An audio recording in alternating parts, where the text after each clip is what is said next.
Si algún diplomático peruano conoce la realidad del Ecuador a largo plazo, es sin duda el embajador en situación de retiro, Eduardo Ponce de Vivanco, porque se desempeñó como embajador del Perú en Quito durante varios años y luego como vicecanciller tuvo que ocuparse de negociaciones difíciles con ese país después de la guerra del CENEPA.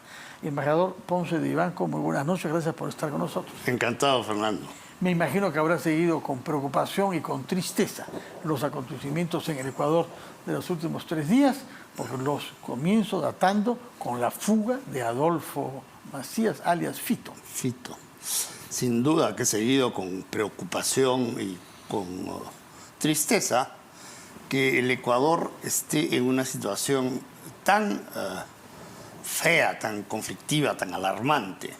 Es un país vecino con el cual tenemos una frontera absolutamente porosa, ¿no? De tal manera que la situación para nosotros representa un peligro. Es muy adecuado que se haya declarado un estado de emergencia ampliado, pero espero que estas declaratorias sean eficaces en la realidad, ¿no? Porque la verdad es que la situación que ahora impera en Ecuador desde hace muy buen tiempo es una infestación realmente muy preocupante de las bandas y de los carteles que rigen el narcotráfico en la zona.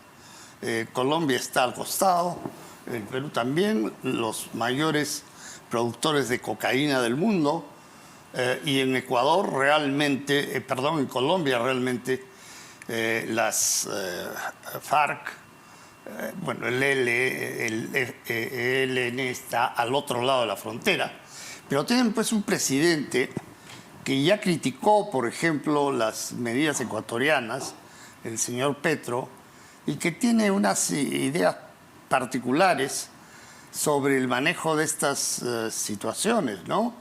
Es un exmiembro del M-19 que, qué sé yo, suele dar algunas declaraciones inoportunas sobre Pero en todo países. caso, Colombia firmó, junto a la totalidad de los países de la región, un comunicado hoy promovido por el llamado Consenso de Brasilia, firmado por 11, ¿no? los 9 países de toda la vida, más Guyana y Surinam, completando 11, Ecuador no, porque era un comunicado sobre Ecuador. No sé cómo habrá hecho Lula para sacarle la firma a Petro, por lo que usted dice, pero ahí está, junto a Paraguay, junto al Uruguay, claro, y junto a países que están en las antípodas de lo que piensa Petro. Claro, y yo jamás he oído hablar de este consejo, pero resulta que coincide puntualmente con los países que son parte del Tratado de Cooperación Amazónica. Más otros, porque son 11 esta vez. Sin duda. Sí. Pero Guyana y Surinam entraron en este tipo de organizaciones con ocasión de la negociación del Tratado de Cooperación Amazónica, ¿no? Entonces, en fin, es una declaración que sin duda no hace daño, y evidentemente es un pronunciamiento solidario, ¿no? Por una vez estamos todos de acuerdo, pese a las variantes y a las particularidades de algunos de los gobernantes. ¿Qué significa exactamente en términos del derecho humanitario internacional conflicto armado interno, que es el estado que ha declarado el presidente Noboa en Ecuador? Bueno, es una interpretación pues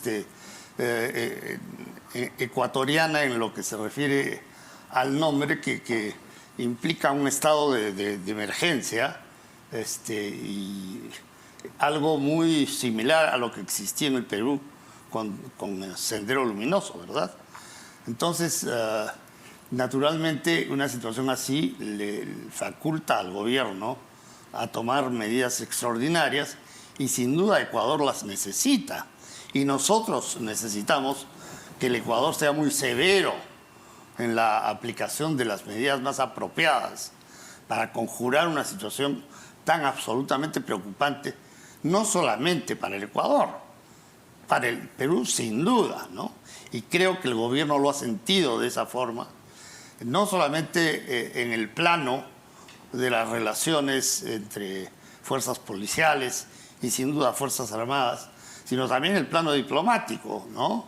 el canciller Gonzalo Sarachea ha tenido conversaciones que no solamente han servido para expresar nuestra solidaridad, sino también para comprometernos recíprocamente a una cooperación eficaz en una situación tan preocupante, ¿no? De acuerdo. Ahora bien, ¿qué medidas hemos tomado nosotros como Estado? Por una parte, nuestra Cancillería ha recomendado a los peruanos que pueden evitar viajar para venir o para ir, que lo hagan. En segundo lugar, el anuncio de reforzar nuestra frontera. Es una frontera que usted conoce, que la ha recorrido. No, claro. En la guerra tuvo lugar en torno a ella. Son 1.500 kilómetros, desde la costa de Tumbes hasta la punta norte de Loreto. Sí. O sea, si en los tramos costeros y serranos la frontera es porosa, no hace falta mucha imaginación para visualizar lo que puede ser en el larguísimo tramo amazónico, ¿no? Entonces, no me refiero a los espacios selváticos propiamente dichos, sino inclusive a los ríos, ¿no? El río Napo, por ejemplo, es un río que se navega. Sí. Tenemos ahí un punto que se llama Huepí, que está muy cerca de la frontera. El Ecuador me parece que tiene Nuevo Rocafuerte, algo así. Pero, en fin, los otros ríos... Pastaza, Santiago. Evidentemente, sí, para embarcaciones menores son navegables y por ahí pues transita de todo, ¿no? De acuerdo. Sí. Por otra parte, el Ecuador ha anunciado que va a deportar a extranjeros en situación ilegal que hayan podido incurrir en actos contrarios a la ley. ¿Es tan fácil deportar? ¿Cuál es el marco normativo en que uno puede deportar? ¿Y a dónde deportan a la gente indeseable? Sí, pues exactamente, porque para deportar el Estado destinatario o receptor tiene que aceptar a los deportados, ¿no? Entonces, evidentemente no es tan fácil. Yo creo que son declaraciones, en fin, que surgen de las circunstancias. Cuando usted vivía en el Ecuador como representante del Estado peruano, ¿había escuchado decir que eventualmente armas peruanas entraban clandestinamente al Ecuador? No. No, yo he estado 2 veces en el Ecuador. La primera durante unos 4 o 5 años, cuando era el primer secretario y consejero. Era entonces un país muy, muy apacible. En comparación al Perú, pues era un país bastante, una capital bastante provinciana. Pero con mejores infraestructuras, mejores carreteras. Lo fue después. Sí, pero en esa época no. Le estoy hablando de algunos años atrás que prefiero no recordar. Pero cuando yo he sido embajador allá del 90 al 94 incluido, la infraestructura ya era mejor y ahora está muchísimo mejor, ¿no? Correa hizo mucho daño en muchas cosas, pero sí se mejoró la infraestructura ecuatoriana, que para el Perú debería ser objeto de envidia, ¿no? Pero no había Correa todavía entre el 90 y el 94, ¿no? No, claro, pero le estoy hablando de ahora. Ya. O sea, claro, Claro, fue antes de Correa, hablando de él, se ha pronunciado, ¿no? Sí. Unitariamente en favor del gobierno, qué sé yo. O sea que para que Correa haya hecho eso, habiendo dado un pronunciamiento más bien contrario días atrás, evidentemente la situación interna tiene que ser a la vista de él más preocupante de lo que imaginamos, ¿no? Otro país que se ha pronunciado es Estados Unidos. Otro peso, otros recursos tecnológicos, otras capacidades de inteligencia, para no hablar de espionaje. ¿Cuánto cuenta usted con Estados Unidos para contribuir a volver a detener a ese criminal que está en el origen aparentemente de toda esta azonada y a los jefes de las bandas? Porque se trata de 22 grupos criminales diferentes. Así es, entre 22. Estados Unidos, yo creo que el principal aporte que puede dar son los canales de inteligencia, ¿no? Que en casos como estos son vitales, sin duda. No creo que vaya más allá de eso, francamente. Pero es lo que más necesitamos, ¿no? Sí, claro. Intercepciones satelitales. Evidentemente, falta. por eso digo. Sí. Claro. Bueno, por otra parte, cuando usted vivía en el Ecuador y cuando lo ha frecuentado últimamente, porque yo creo que ha tenido condecoraciones y demás, ¿no? ¿Había un tema de drogas importante ahí? ¿O qué era la criminalidad en ese momento? No lo había. Inclusive cuando yo he sido embajador allá en el primer quinquenio de los 90, como le decía, la situación era bastante tranquila. Pero hubo sobresaltos políticos, ¿no? Presidentes que salían, levantamientos indígenas. Claro. No, apacible, no se puede decir. Desde Velasco, pero claro, pero la política era una cuestión...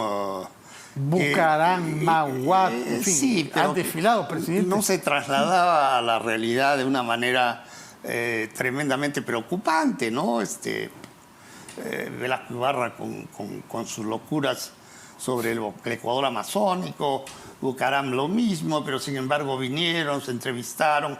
En fin, siempre ha habido una mezcla un tanto folclórica de declaraciones corrosivas con actitudes totalmente diferentes. ¿Y cuán bien colaboraba la Policía Nacional con la ecuatoriana, país que de alguna manera u otra estaba preparando la guerra del año 95? Sin duda. Ese país apacible que dice usted, y esas infraestructuras estaban, ya vimos las carreteras que llegaban hasta el Cenepa y nosotros no teníamos cómo llegar ahí. Eso es totalmente correcto. Sí.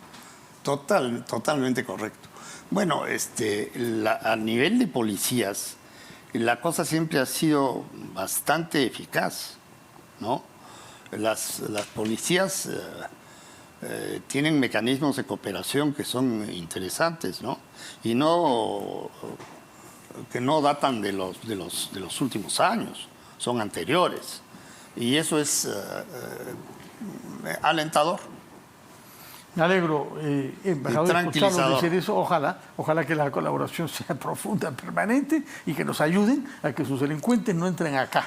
Y que si hay armamento peruano o municiones, que se sepa y que se investigue acá y se castigue a los responsables. Embajador Eduardo Ponce de Vivanco, ex viceministro de los Asuntos Exteriores, muchas gracias por su presencia, que tenga usted buenas noches y un feliz año 2024, pese a estos sobresaltos. Lo mismo para usted, Fernando. Mil gracias. Muchas gracias.